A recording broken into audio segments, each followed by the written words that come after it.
तो जैसा कि लास्ट एपिसोड में हम लोगों ने देखा था कि ली जियांग से के लोग अभी भी मुचेन को पकड़ने की कोशिश कर रहे होते हैं, मगर वो भागते भागते किसी गुफा में चला गया था जहां पर एक बहुत ही बड़ा मंकी होता है। वो वहां पर ली जियांग से के लोगों को देखता है तो वो उन लोगों पर बहुत ही ज्यादा गुस्सा होता है, क्योंकि वहां पर एक हिरन ने आकर उसे ली जियांग से के डिसाइपल्स के बारे में सब कुछ बता दिया था कि उन्होंने सारे हिरनों को मार दिया है। उसके बाद वो जायंट मंकी तो बिल्कुल पागल सा हो जाता है और उन लोगों को भगाते भगाते वहां से बहुत ही दूर ले जाता है। मगर फिर मुचेन देखता है कि शाम हो गई है और सूरज डूबने वाला है, जिसका मतलब ये है कि डार्कनेस यहाँ पर बहुत जल्द पहुंच जाएगी। ये देखकर वो बहुत ही ज्यादा घबरा जाता है कि अगर मैं घर की तरफ जाऊंगा तो मुझे बहुत ज्यादा टाइम लग जाएगा और अगर मैं घर न पहुंच पाया तो वो डार्कनेस मुझे पकड़ लेगी। उसे फिर अपनी ग्रैंडमा की बात याद आती है। उसने उसे बताया था कि डाशू में डार्कनेस से बचने के लिए एक और जगह भी मौजूद है जो कि वेस्टर्न साइड की तरफ है। वहाँ पर भी एक ऐसा ही स्टेचू है जैसा कि हमारे विलेज में है।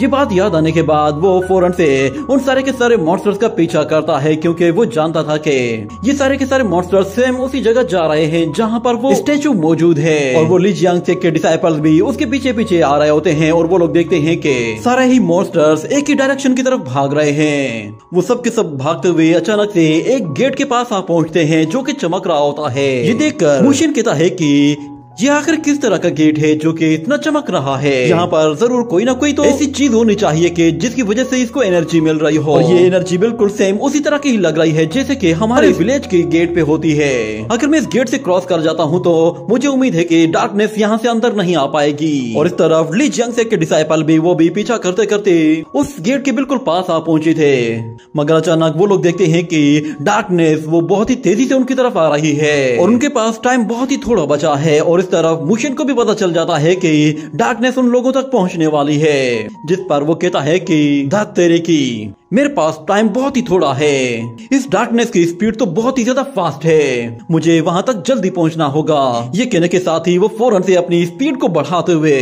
उन मॉन्स्टर्स का सहारा लेते ही आगे की तरफ निकल जाता है और जाते जाते एक बर्ड के पंजे से लिपट जाता है। वो बर्ड उस गेट के अंदर चला जाता है और उसके पीछे पीछे बहुत सारे मॉन्स्टर्स भी आ जाते हैं। मगर ली जियांग से के डिसाइपल्स में से एक अपने सीनियर से कहता है कि ब्रदर क्यों मेरी हेल्प करो। असल में वो डार्क एनर्जी के बीच में फंस गया होता है और उसका सीनियर जैसे उसका हाथ पकड़कर अंदर की तरफ ले जाता है तो वो एनर्जी उस गेट से टकराकर वहीं पर ही रुक जाती है और हमें उस अंधेरे के बीच में एक जायंट स्कल को भी दिखाया जाता है, जिसे देखकर वो डिसाइपल बहुत ही ज्यादा डर गया था। मगर उसके साथी का हाथ उसके हाथ में होता है और जैसे ही वो उसे अपनी तरफ खींचता है तो वो देखता है कि उसका साथी तो पूरी तरह से खत्म हो चुका है। उसके जिस्म में सिवाय हड्डियों के कुछ भी नहीं बचा। वो उसकी बॉडी को जैसे ही अपनी तरफ खींचता है तो वो स्केलेटन उसके ऊपर आकर गिर जाता है। ये देखकर वो लोग बहुत ही ज्यादा डर जाते हैं और उस लड़की के तो तोते ही उड़ जाते हैं। वो बहुत ही जोर से चिल्लाती है और इस तरफ वो सीनियर अपने साथी को फौरन से नीचे फेंक देता है और देखता है कि उसकी बॉडी तो पूरी तरह से गल सड़ गई है, जैसे कि उस डार्कनेस के अंदर पावर ऑफ करप्शन हो। मगर वो उस लड़की को जाकर संभालता है जो कि ये सब देखकर बहुत ज्यादा डर गई थी। वो उसे दिलासा देते हुए कहता है कि डरने की कोई जरूरत नहीं, हमारे दो फेलो डिसाइपल्स डीमन से लड़ते हुए मारे गए हैं। मगर वो सब लोग ये जानते थे कि ये सब कुछ बहुत ही ज्यादा डरावना और दर्दनाक है। वो सीनियर मुशिन के बारे में कहता है कि वो बच्चा भी यहाँ पे मौजूद है, उसे तो हम लोग इतनी बुरी मौत मारेंगे कि उसने सोचा भी नहीं होगा। वो जानबूझकर हम लोगों को इस तरफ लेकर आया है क्योंकि उसे मालूम था कि यहाँ पर डीमंस हैं। वो हम लोगों को डीमंस के जाल में फंसा कर मारना चाहता है। ये सुनने के बाद मुशिन फौरन से उस बर्ड के पीछे से बाहर निकल आता है और उन लोगों से कहता है कि तुम्हारे दोस्त अपनी गलती की वजह से मरे हैं। अगर तुम लोगों ने बिला वजह मेरा पीछा ना किया होता तो तुम लोगों को ये दिन देखना ही ना पड़ता। मैं तो तुम लोगों से निकल आया था, फिर तुम लोग मेरे पीछे दोबारा से क्यों आए? इसमें सारी गलती तुम लोगों की है और इसलिए तुम लोग अपने उन दोस्तों की मौत का इल्जाम मेरे ऊपर मत डालो। इतने में वहाँ पर यिबाओ कहता है कि सीनियर ब्रदर आप बस मुझे इजाजत दें, मैं इसे मारकर अपने भाइयों का बदला लेना चाहता हूँ। मगर सीनियर क्यों फौरन से उसे रोकता है और वो उससे कहता है कि जरा वहाँ देखो। मुशिन सारे ही मॉन्स्टर्स के साथ घिरा हुआ होता है। वो सारे के सारे मॉन्स्टर्स और बीस्ट उसका साथ दे रहे होते हैं। वो सारे मॉन्स्टर्स और बीस्ट उसे अपना फैमिली मेंबर जैसे मानते हैं और उसके लिए वो उन लोगों से लड़ने के लिए भी तैयार थे। तो इतने ज्यादा मॉन्स्टर्स और बीस्ट को देखकर वो सब लोग समझ जाते हैं कि इस वक्त इस लड़के को मारना नामुमकिन है। और ऊपर से वहां पर वो जायंट बर्ड जो कि दिखने में ही बहुत ही ज्यादा खतरनाक था, वो भी मोशन की साइड लेता है और बहुत ही जोर से धारता है। तो सीनियर क्यों कहता है कि ये सारे के सारे मॉन्स्टर्स और बीस्ट नेचुरली हमारे दुश्मन हैं, ये कभी भी हमारे अगेंस्ट हार नहीं मानेंगे। इस वक्त इस लड़के को मारना बिल्कुल बेकार है, ना ही ये हमें मारने देगा, ना ही ये मॉन्स्टर्स हमें इस तक पहुंचने देंगे। ऐसा लग रहा है कि जैसे यहाँ पर इन जानवरों ने अपने कुछ रूल्स बनाए हुए हैं, शायद यहाँ पर एक दूसरे को मारना अलाउड नहीं है। ये कहते हुए वो लोग जैसे ही अपने वेपन्स वापस रख देते हैं तो सारे के सारे मॉन्स्टर्स और बीस्ट दोबारा से शांत हो जाते हैं और वापस से अपनी अपनी जगह चले जाते हैं। ये देखकर मुशेन भी समझ जाता है कि वो जब तक यहाँ पर है वो बिल्कुल सिक्योर है। और दूसरी तरफ वो कल्टीवेटर अपने जूनियर से कहता है कि फिलहाल तो इसे जाने दो, हम लोग सुबह होने का इंतजार करते हैं, जैसे ही सुबह होगी सबसे पहले हम इसका सिर उड़ाएंगे। और फिर मुशेन उस जगह के बारे में कहता है कि डाशू में ये परसेप्शन है कि इस तरह की स्टेचू वाली जगहें हमेशा डार्कनेस को रोकती हैं और ये सभी लिविंग बींग्स के लिए एक पीसफुल जगह है। यहाँ के जानवरों ने अपने ही रूल्स बनाए हुए हैं, वो लोग इस जगह पर ना किसी को मारते हैं ना ही किसी का शिकार करते हैं। ये कहते हुए वो उन कल्टीवेटर्स की तरफ देखता है और कहता है कि यहाँ पर इन दरिंदों को भी रूल्स को फॉलो करना पड़ रहा है, यानी कि ये जगह तो इंसानों से भी ज्यादा सेफ है। और फिर अगले सीन में हमें ग्रैंडपा गुआन को दिखाया जाता है जो कि मुशेन को ढूंढ रहा होता है, मगर वो उसे कहीं भी नजर नहीं आता। वो पूरे के पूरे विलेज में छान मारता है मगर मुशेन की कोई खबर नहीं थी। ये देखकर वो बहुत ही ज्यादा घबरा जाते हैं और वो ग्रैनी से कहता है कि मुशेन यहाँ पे कहीं भी नहीं है और वैसे भी रात बहुत हो गई है, पता नहीं वो किस हाल में होगा। तो ग्रैनी भी उसके लिए बहुत ही ज्यादा फिक्रमंद होने लगी थी। वो कहती है कि पता नहीं वो कहाँ है और किस हाल में है, मेरे ख्याल से मैं ये स्टेचू अपने साथ ले जाकर उसे ढूंढने निकल जाती हूँ। मगर फिर विलेज चीफ उससे कहता है कि इसका कोई भी फायदा नहीं, क्योंकि तुम लोग नहीं जानते कि वो किस डायरेक्शन की तरफ गया है, इसलिए तुम लोग पूरी रात भी अगर उसे ढूंढते रहोगे तो भी वो तुम्हें कहीं नहीं मिलेगा। और वैसे भी तुमने उसे रात के बारे में बताया तो होगा कि रात को अगर घर ज्यादा दूर हो तो छुपने के लिए दूसरी कौन सी जगह होनी चाहिए। उसे अब ये सारी बातें सीख लेनी चाहिए। अगर उसने वाकई में हमारी बातों को सीरियस लिया है तो अब वो बिल्कुल सेफ होगा। डाशू इतना भी ज्यादा खतरनाक नहीं कि जहां सरवाइव ना किया जा सके। मगर ग्रैनी को उसके लिए अभी भी बहुत ज्यादा टेंशन होने लगती है। वो कहती है कि उम्मीद करती हूँ कि वो समझदारी के साथ किसी महफूज जगह चला गया होगा। और इस तरफ हमें दिखाया जाता है वो सारे के सारे लोग जिस गुफा के अंदर मौजूद थे, वहाँ पे सारे के सारे मॉन्स्टर्स और बीस्ट एक साथ ही घूम फिर रहे होते हैं और मुशेन को वहाँ पर फिर हरकत करने की सोचती है और वो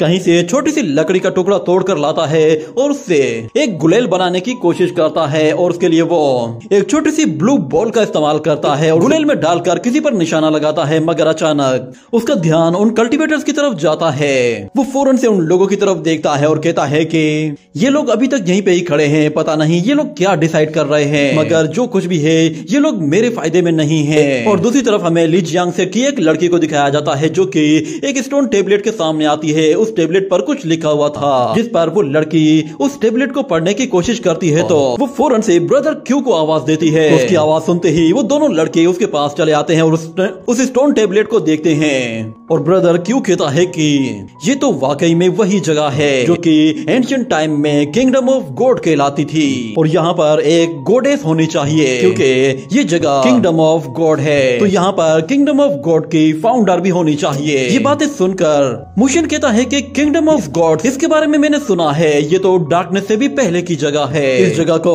गॉड्स ने खुद से क्रिएट किया था, मगर उसके बाद से उनका कुछ अता पता नहीं मिला। पता नहीं वो सारे के सारे अचानक कहाँ गायब हो गए। और जिस जगह मैं रह रहा हूँ उसे किंगडम ऑफ गॉड या फिर रेलिक ऑफ गॉड भी कहा जा सकता है। पता नहीं ये किंगडम ऑफ गॉड डार्कनेस को कैसे रोकेगी, क्योंकि मैंने यहाँ पर देखा है सिर्फ और सिर्फ हड्डियों के ढांचे पड़े हुए हैं। और इस तरफ ब्रदर क्यू के दिमाग में एक आइडिया आता है। वो फौरन से अपने दोनों साथियों से कहता है कि मुझे ऐसा लगता है कि ये वही जगह है जिसे मास्टर तलाश करना चाहते थे। यहाँ पर एक बहुत ही खास सीक्रेट ट्रेजर होना चाहिए। मुशेन उन लोगों की ये बात सुन लेता है कि वो लोग यहाँ पर किसी सीक्रेट ट्रेजर को तलाश करना चाहते हैं और हमें दिखाया जाता है वो तीनों के तीनों फिर अलग अलग डायरेक्शंस पे जाकर उस ट्रेजर को ढूंढने की कोशिश करते हैं जो कि उनके मास्टर को चाहिए था।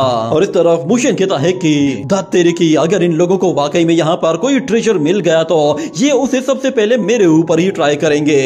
इतने में अचानक हमें वहाँ पर उस लड़की के चिल्लाने की आवाज सुनाई देती है, जिस पर वो सारे डर जाते हैं और भागते हुए उस लड़की की तरफ चले जाते हैं। हमें दिखाया जाता है वो लड़की तो बिल्कुल सेफ एंड साउंड होती है और एक जगह खड़ी हुई थी, मगर उसके सामने एक बहुत बड़ा गेट होता है। ऐसा लग रहा था कि जैसे वहाँ पर कोई एंशिएंट टाइम का सेक्ट मौजूद था।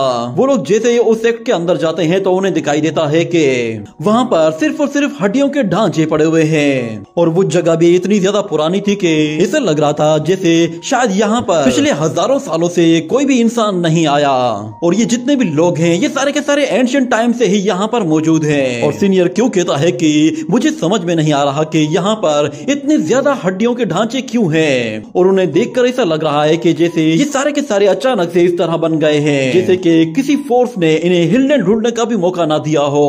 शायद ये सारे के सारे यहाँ पर कल्टीवेशन करने के लिए बैठे थे और अचानक से ये सारे इन स्केलेटन्स में कन्वर्ट हो गए। और इस तरफ मुशियन भी ये सब कुछ देख रहा होता है और वो कहता है कि आखिर इन लोगों को किसने मारा है। और इस तरफ ली जियांगसे का डिसाइपल एक स्टेचू के सामने जाता है तो वो अचानक से डर जाता है। वहाँ पर इस तरह के बहुत सारे डरावने स्केलेटन्स हर जगह मौजूद होते हैं और वहाँ पर एक जगह बीच में एक ऐसा स्टेचू होता है कि जिसके हाथ में एक एनर्जी बॉल होती है और उसके साइड में कुछ और स्टेचूज होते हैं जो कि उस पहले वाले स्टेचू के बिल्कुल बराबर में खड़े हुए होते हैं। और उन लोगों को वहाँ पर एक स्टेचू के हाथ में एक बोतल दिखाई देती है जिसे देखकर वो लोग कहते हैं कि ऐसा लग रहा है कि जैसे मास्टर को इसी ट्रेजर की तलाश थी, खास तौर पर उस एनर्जी पर्ल की जो कि उस बीच वाले स्टेचू के हाथ में मौजूद है। उस ट्रेजर को देखते हुए ब्रदर क्यों कहता है कि अगर इस ट्रेजर की कीमत का अंदाजा लगाया जाए तो मुझे लगता है कि हमारे सेट के जितने भी ट्रेजर्स हैं वो इस ट्रेजर के आगे 1% भी नहीं होंगे।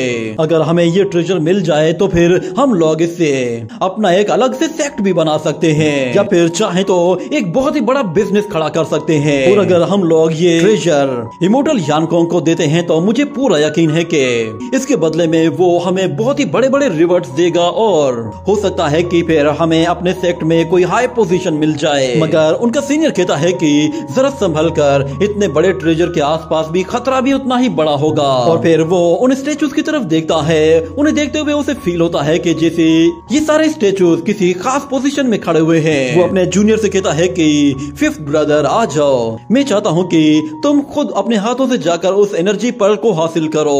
ये बात सुनकर वो जूनियर भी समझ जाता है कि सीनियर उसे बलि का बकरा बना रहा है, मगर उसके पास ऑर्डर को फॉलो करने के अलावा कोई ऑप्शन नहीं था। और इस तरफ मुशियन कहता है कि ये लोग क्या कर रहे हैं, इन लोगों को अपने इन एंसेस्टर की तो रेस्पेक्ट करनी चाहिए थी, मगर ये लोग तो उनकी रेस्पेक्ट करने के बजाय उल्टा उनके ही ट्रेजर्स को लूटने जा रहे हैं। सच में इन लोगों से ज्यादा मतलबी तो कोई भी नहीं हो सकता।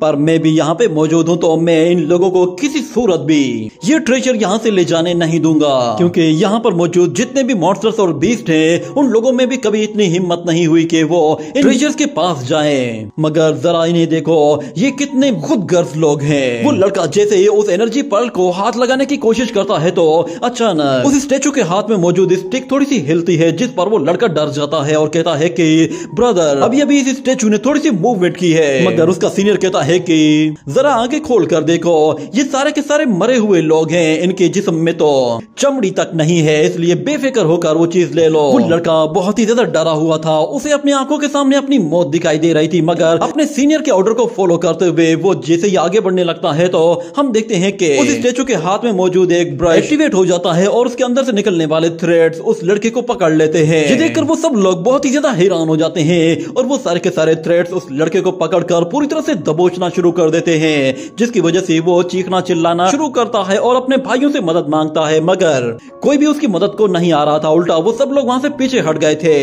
और फिर हमें दिखाया जाता है कि और भी बहुत सारे ग्रीन थ्रेड्स आ जाते हैं जो कि उस वॉरियर को पूरी तरह से दबोच लेते हैं और इतना जोर से प्रेशर डालते हैं कि उस लड़के की बॉडी पूरी तरह से डिस्ट्रॉय हो जाती है। अपने ही साथी को अपनी आंखों के सामने मरता हुआ देखकर वो सब लोग तो बहुत ही ज्यादा डर गए थे, यहाँ तक कि मु चेन भी बिल्कुल हिल कर रह गया था। और फिर वो लड़की अपने सीनियर से कहती है कि ब्रदर हम लोग अब क्या करें, हमारा एक और फेलो डिसाइपल मारा गया है, अब बस हम सिर्फ 2 लोग ही बचे हैं, हम अपने मास्टर को क्या मुंह दिखाएं दिखाएंगे। तो उसका सीनियर कहता है कि सिस्टर केन, मेरी एक बात हमेशा याद रखना कि मास्टर जब भी तुमसे कुछ पूछे तो उन्हें यही बताना कि हमारे तीनों भाई वो इविल्स के साथ लड़ते हुए मारे गए हैं। उन लोगों ने मॉन्स्टर्स के साथ फाइट करने की पूरी कोशिश की थी, मगर वो डीमन कुछ ज्यादा ही खतरनाक थे और उन्होंने तीनों भाइयों को मार दिया। ये बात सुनते ही मुशियन गुस्से में आ जाता है और कहता है कि अब तो ये बात वाकई में समझ में आ गई है कि ये लोग बहुत ही ज्यादा लालची है। इस ट्रेजर को हासिल करने के लिए ये लोग अपने मास्टर से जाकर झूठ बोलेंगे, पर अगर इनके हाथ में ये ट्रेजर लग गया तो ये सबसे पहले तो मुझे ही मारेंगे। मुझे कुछ ना कुछ तो करना ही पड़ेगा, वरना मैं इस गुफा से जिंदा वापस नहीं जा पाऊंगा। मगर मैं इन्हें हराऊं तो कैसे? ये दोनों बहुत ही ज्यादा स्ट्रॉन्ग हैं और मैंने अभी तक अपने फर्स्ट लेवल को भी अचीव नहीं किया। अगर मेरे पास एक मौका है, पर मेरे पास अभी भी एक मौका है। सुबह होने में बहुत टाइम है। अगर सुबह होने से पहले ही मैं ब्रेक थ्रू करने में कामयाब हो जाऊं तो शायद मैं इन लोगों से निपट सकता हूं, क्योंकि ब्रेक थ्रू करने के बाद मेरी अटैक करने की और डिफेंस करने की पावर बहुत ही ज्यादा बढ़ जाएगी।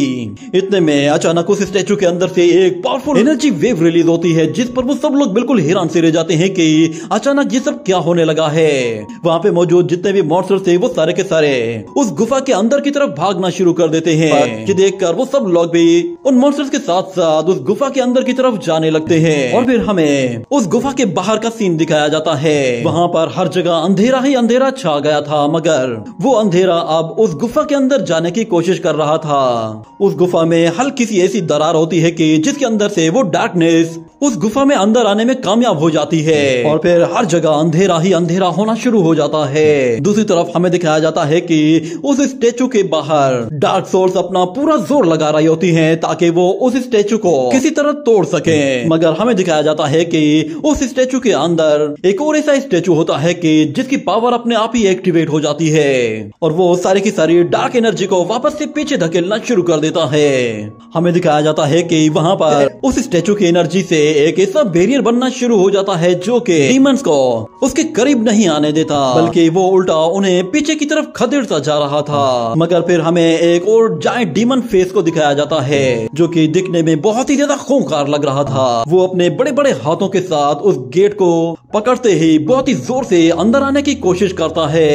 ये देखकर वो सब लोग बिल्कुल हैरान से रह जाते हैं, क्योंकि वो जायंट डीमन फेस इतना ताकतवर होता है कि वो उस गेट पे लगे हुए बैरियर को पूरी तरह से चकनाचूर कर देता है। ये देखते ही वो लड़की दोबारा से बहुत ही जोर से चिल्लाती है और इस तरफ वो सीनियर उस लड़की को लेकर भागते हुए कहता है कि चलो निकलो यहाँ से, वरना हम लोग भी अपने भाइयों की तरह यहाँ पर मारे जाएंगे। वो कहता है कि इस लड़के की वजह से हम लोग मर रहे हैं तो सबसे पहले हम इसे ही मरवाएंगे। ये कहते ही वो फौरन से मुशियन को पकड़ता है और उस मॉन्स्टर की तरफ थ्रो कर देता है और खुद वहाँ से भाग जाता है। मगर फिर जब मुशियन सामने देखता है तो वो जायंट डीमन उसी की तरफ ही आ रहा होता है और वो अपने मुंह से कोई एक खास मंत्र पढ़ रहा होता है, जिसकी वजह से उसके मुंह से ऐसी पावरफुल साउंड वेव्स रिलीज होने लगती हैं जो कि मुशियन को बहुत ही बुरी तरह से हर्ट करती हैं और उसे पकड़कर जोर से एक दीवार पर दे मारती हैं। मुशियन देखता है कि उन साउंड वेव्स की वजह से उसकी एनर्जी वो अचानक से रिएक्ट करने लगी है, मगर फिर अचानक से उसके अंदर की पावर दोबारा से एक्टिवेट हो जाती है और वो दोबारा से अपनी सोल के साथ कंबाइन होकर वापस एक जगह नीचे गिर जाता है और कहता है कि ये खतरनाक पावर क्या थी। मुझे तो लगा कि शायद इससे मेरी बॉडी के छोटे छोटे टुकड़े हो जाएंगे, मगर वो दूसरी तरफ देखता है तो उसे वो स्टेचू चमकते हुए दिखाई देता है। उसके अंदर से अचानक से बहुत ही ज्यादा एनर्जी निकलना शुरू हो गई थी। शायद ऐसा इसलिए हो रहा था क्योंकि वहाँ पर डीमंस अंदर घुस आए थे और किसी एनर्जी की वजह से उन स्टेचूज की पावर ट्रिगर हो गई थी और देखते ही देखते वो स्टेचूज अचानक से दोबारा से ह्यूमन फॉर्म में आना शुरू हो जाते हैं। जितने भी स्केलेटन्स थे वहाँ पर वो सारे के सारे दोबारा से जिंदा इंसानों में कन्वर्ट हो रहे थे, यहाँ तक कि वो बीच वाला स्टेचू तो एक गॉडेस में ट्रांसफॉर्म हो रहा था जो कि उन सारे डीमन से कहती है कि चलो घर वापस चले जाओ। हमें दिखाया जाता है वो लड़की असल में एक एंशिएंट गॉडेस थी जो कि इस किंगडम की फाउंडर थी और वो उसी एनर्जी पर्ल का इस्तेमाल करती है जो कि उसके हाथ में था। उस एनर्जी पर्ल की वजह से वहाँ पे मौजूद जितने भी स्केलेटन्स होते हैं वो सारे के सारे दोबारा से जिंदा होना शुरू हो जाते हैं। देखकर वो सब लोग बिल्कुल चौंक से जाते हैं और मुशियन फिर अपनी जान बचाने के लिए उन गॉडेस की तरफ चला जाता है और कहता है कि ये अचानक से जिंदा कैसे हो गए, क्यों वाकई में ये सारी की सारी गॉडेस हैं। हमें दिखाया जाता है कि वो सारी गॉडेस कोई एक खास मंत्र पढ़ रही होती है और वहाँ पे बैठे हुए जितने भी लोग होते हैं वो सारे जिंदा हो चुके होते हैं और वो सब उनके साथ मिलकर एक खास किस्म का मंत्र पढ़ रहे थे। और डार्कनेस जैसे ही उन लोगों पर हमला करने के लिए आती है तो वहाँ पे मौजूद बीच वाली गॉडेस अपने हाथ में मौजूद एनर्जी पर्ल से एक जोरदार एनर्जी रिलीज करती है और उन सारी की सारी डार्क सोल्स को अपने आप से दूर हटाती है। और इस तरह ली जियांग सेक की वो लड़की कहती है कि मास्टर्स ने तो हमें बताया था कि एंशिएंट टाइम की सारी गॉडेस तो वो एक ग्रेट वॉइड में फंसकर मर गई थी, मगर उसका साथी उसका हाथ पकड़ कर कहता है कि इनके आगे झुक जाओ। पर वो लड़की फिर से कहती है कि अगर ये एंशिएंट टाइम में मर चुकी थी तो फिर ये दोबारा से अपीयर कैसे हुई है। वहाँ पे मौजूद एक गॉडेस अपना एक म्यूजिकल इंस्ट्रूमेंट बजाती है जिसके अंदर से ऐसी पावरफुल साउंड वेव्स रिलीज होती है कि वो डीमंस के उन साउंड वेव से टकराकर उन्हें डिस्ट्रॉय करती है। और इस तरफ वो लड़का अपनी उस जूनियर से कह रहा होता है कि तुम बेवकूफ मत बनो, मास्टर्स ने जो बताया है वो बिल्कुल ठीक है, ये किंगडम ऑफ गॉड हजारों साल पहले ही बर्बाद हो चुका था, मगर ये सारी की सारी रेनमेड सोल्स हैं जो कि उन गॉडेस की हैं। ये स्टेचूज के अंदर आकर इन इविल स्पिरिट्स को रोकने की कोशिश करती हैं और हमें दिखाया जाता है कि एक गॉडेस एक छोटी सी बोतल के अंदर से एक मैजिक पोशन को बाहर निकालती है। मैजिक पोशन इतना स्ट्रॉन्ग होता है कि जमीन में हर जगह फैलना शुरू हो जाता है और जो जो चीज डिस्ट्रॉय हो चुकी थी वो फिर से नॉर्मल होना शुरू हो जाती है। और वो सारी की सारी गॉडेस एक साथ अपनी पावर को यूज करते हुए उस डीमन को वहीं पे ही होल्ड कर लेती हैं। वो डीमन अपना पूरा जोर लगाकर भी उनके बैरियर को नहीं तोड़ पा रहा था। वो डार्क सोल्स उस एनर्जी से टकराकर अचानक से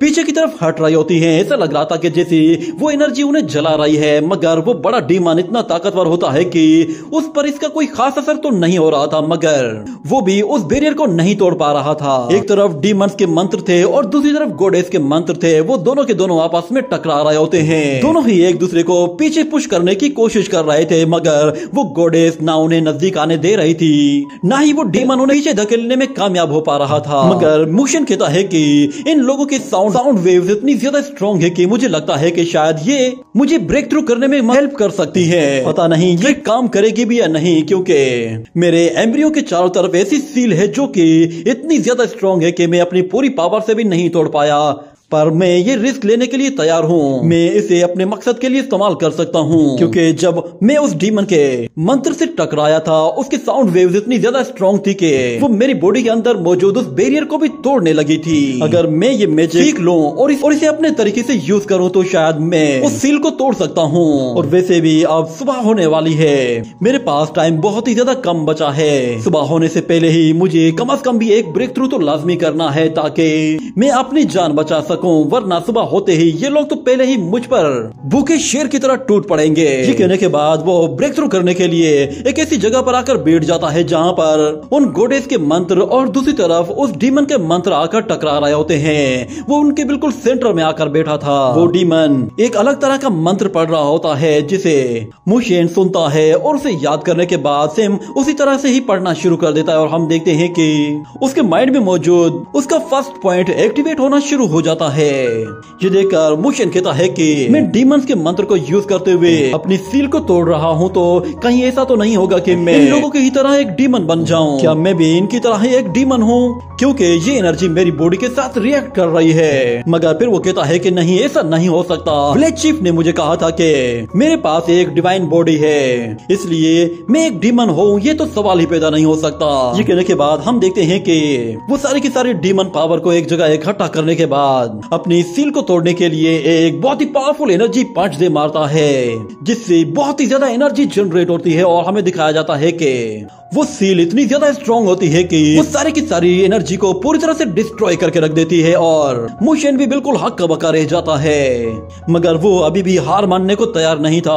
वो कहता है कि चलो एक मर्तबा फिर से कोशिश करके देखते हैं। इस तरफ हमें दिखाया जाता है वो जायंट डीमन फेस अभी भी अपना पूरा जोर लगा रहा होता है। वो गॉडेस और उसकी सारी सर्वेंट्स अभी भी एक ही मंत्र पढ़ते हुए उसे वहीं पे होल्ड किए हुए होती हैं, जिसकी वजह से सारे डीमंस, मॉन्स्टर्स और बीस्ट सिक्योर होते हैं। और इस तरफ ली जियांग सेक की वो लड़की जब मुशियन को वहाँ पर देखती है तो वो कहती है कि आखिर ये लड़का यहाँ पर कैसे बैठा हुआ है।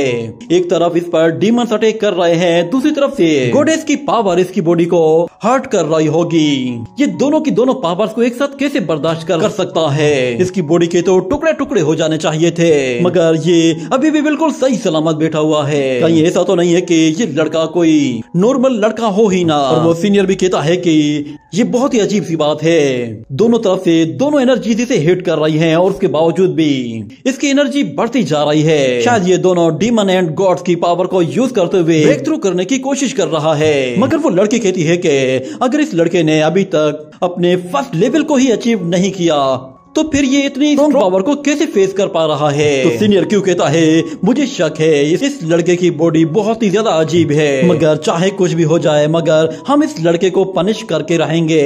इससे पहले कि ये ब्रेक थ्रू कर ले और हम पर ही भारी पड़े, उससे पहले हम इसका काम तमाम कर देंगे ताकि न रहे बांस और ना बजे बांसुरी। और इस तरफ हमें दिखाया जाता है मुशियन कंटिन्यूसली अपनी एनर्जी को बढ़ाता जा रहा होता है, क्योंकि वो दोनों की दोनों पावर्स को एक साथ यूज कर रहा था। वो सारी की सारी पावर एक जगह इकट्ठी करने के बाद फिर से उस सील पर एक बहुत ही जोरदार पंच दे मारता है। और हमें दिखाया जाता है कि उसके इस बार अटैक करने की वजह से वो सील हल्की सी क्रैक हो जाती है, जिस पर मुशियन भी काफी हैरान होता है और वो कहता है कि अभी भी ये सील थोड़ी सी ही क्रैक हुई है, लगता है शायद अगले अटैक से मैं इसे तोड़ दूंगा। और हमें दिखाया जाता है उस क्रैक के अंदर से निकलने वाली एनर्जी मुशियन की बॉडी में जाने लगती है, जिस पर वो बहुत ही अच्छा फील करता है और कहता है ये एनर्जी सच में कितनी प्योर है, क्या ये मेरे फर्स्ट लेवल एम्ब्रियो की पावर है। मगर अचानक फिर से उसे एक आवाज सुनाई देती है और देखते ही देखते वो क्रैक्स दोबारा से रिपेयर होना शुरू हो जाते हैं और वहाँ पर फिर से एक और डिवाइन पेट्रन आ जाता है जो कि उसे दोबारा से सील कर देता है। ये देखकर मुशियन हैरान हो जाता है और कहता है ये तो खुद को हील कर सकती है,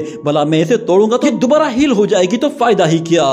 मैं इतना ज्यादा स्ट्रॉन्ग तो हूँ नहीं कि मैं इस पूरी की पूरी सील को एक ही अटैक के साथ डिस्ट्रॉय कर सकूं। ये कहते ही वो सारी की सारी वाटर एनर्जी को अपनी वाइटलिटी की तरह यूज करते हुए उसे पूरी तरह से कंट्रोल करता है और वो कहता है कि अब मुझे ज्यादा टाइम नहीं लगेगा, अब तो मैं ब्रेक थ्रू करके ही रहूंगा। ये कहने के साथ वो उस वाटर टेक्निक के साथ एक बहुत ही जोरदार अटैक कर देता है। और फिर अगले सीन में हमें दिखाया जाता है कि सुबह हो चुकी होती है और सूरज भी निकल आया था और मुशियन अपनी कल्टीवेशन को रोक देता है। और दूसरी तरफ वो डीमन जब सूरज की रोशनी को देखता है तो वो भी घबरा जाता है और सूरज की रोशनी आहिस्ता आहिस्ता उसे पीछे पुश करना शुरू कर देती है। वहाँ पे मौजूद छोटे छोटे डीमंस तो रोशनी की वजह से बहुत ही पहले भाग खड़े होते हैं, मगर वो जायंट डीमन फिर भी हार मानने को तैयार नहीं था, मगर ना चाहते हुए भी वो आहिस्ता आहिस्ता पीछे हटने लगता है क्योंकि वो सूरज की रोशनी उसे जलाने लगती है। और देखते ही देखते ही वो फौरन से वहाँ से गायब हो जाता है और मुशियन देखता है कि वो सारी की सारी गॉडेस सूरज की रोशनी आने के बाद दोबारा से वापस नीचे आ रही हैं। उनके सारे के सारे लोटस गायब हो जाते हैं और वो दोबारा से